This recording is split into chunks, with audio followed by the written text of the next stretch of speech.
مرز و بومی بهتر از جانم سلام، ای وطن ای تاجیکستانم سلام.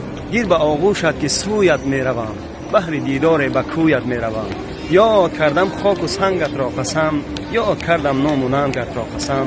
یا کردم پیر و برنایت همه، کوچه های دل به آشنایت همه. یا کردم من سلام تاجیکی، یا کردم من کلام تاجیکی.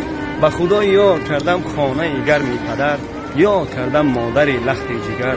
تاجیکستان تاجیکستانم کنون، گوهری دنیای ارمانم کنون.